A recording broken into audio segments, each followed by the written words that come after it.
अब सब संत गए, मैया हमको भी प्रसाद मिले, हमको भी प्रसाद मिला। अभी आंख बंद किए बैठा था, थोड़ी खोली और जो देखा सो माथा पीटा कि थोड़ा बहुत पत्तलों में प्रसाद मिलता है, ये नहीं मिलने देंगे। फिर आंख मूंद ली। इतने में गुरुजी आए पता लगाते लगाते। सो गुरुजी ने देखा आंख बंद किए बैठा, सामान सब रखा है, कुछ बना ही नहीं रहा है।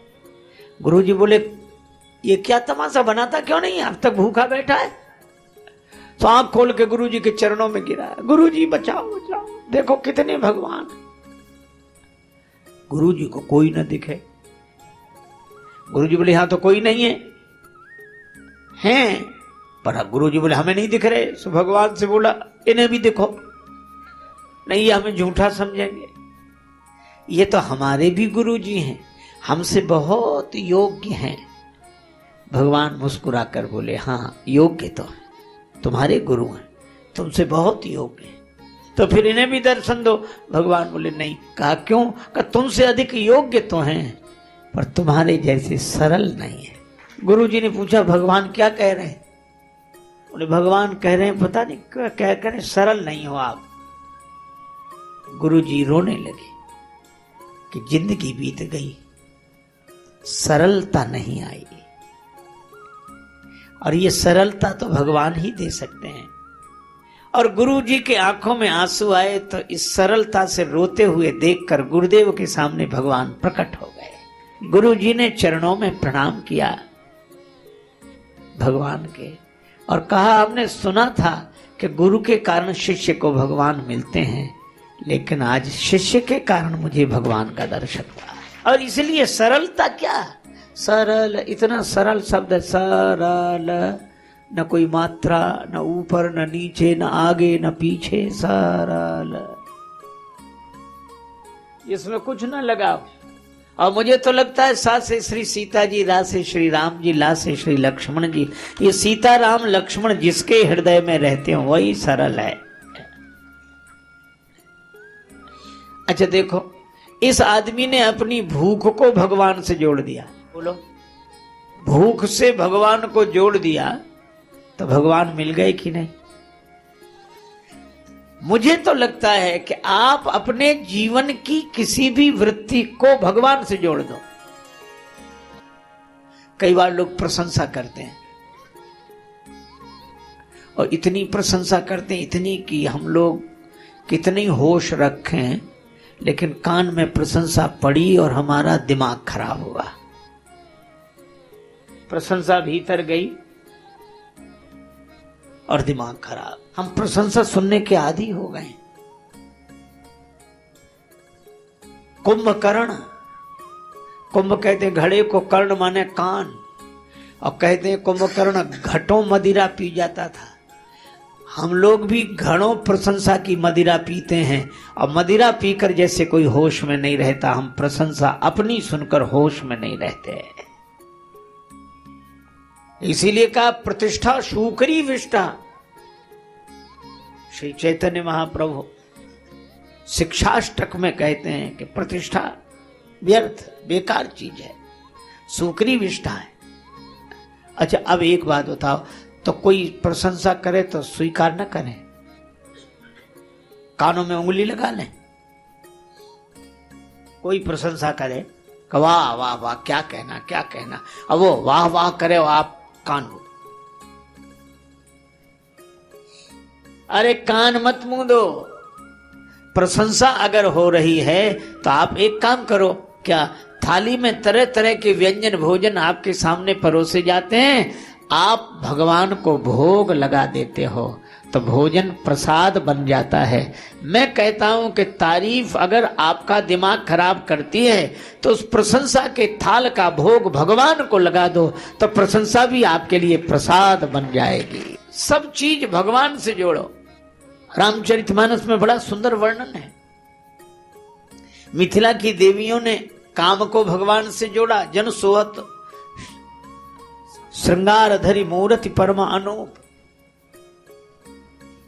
उनका काम प्रेम बन गया। अब धनुष टूट गया, जयमाल गिर गई, जय जयकार होने लगी। तब तक कुछ राजाओं ने उपद्रव मचाया, अब इन्होंने बकझक मचाई, बड़े क्रोध, उड़ो सीता जी को छुड़ा लो।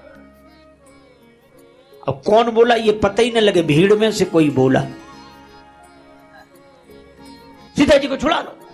तो बगल में एक राजा बैठा था, बोले क्या रहे, आगे बढ़ो छुड़ाओ तो पता लगे, चलो आगे बढ़ो, कह रहे तो छुड़ाते क्यों नहीं हो।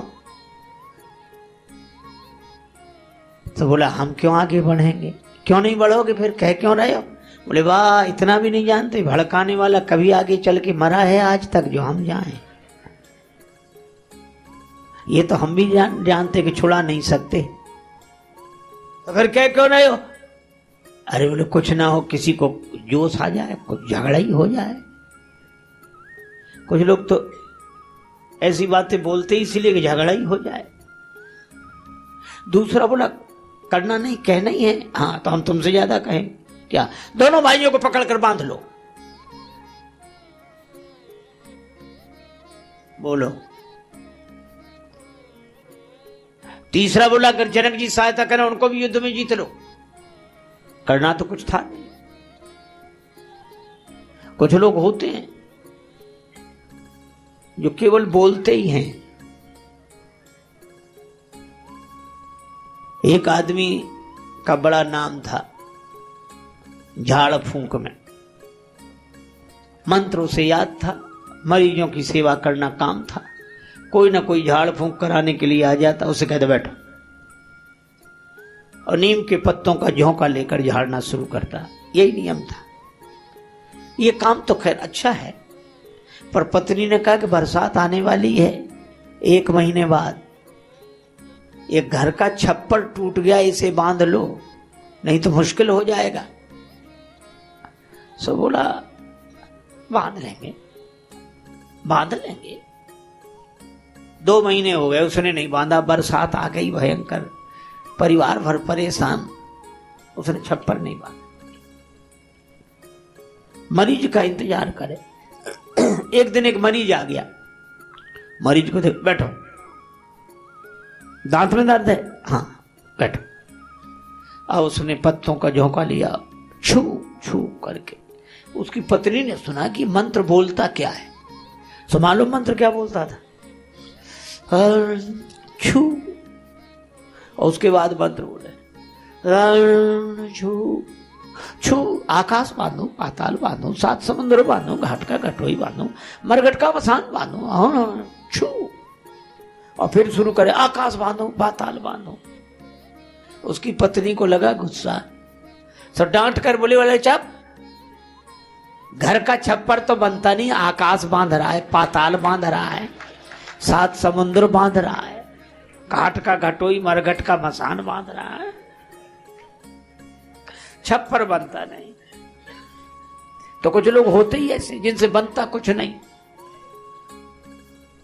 बातें बड़ी बड़ी बड़ी बड़ी। लक्ष्मण जी को बड़ा गुस्सा आया, और राम जी ने लक्ष्मण जी की तरफ देखा ही नहीं कि मत देखो ऐसे में।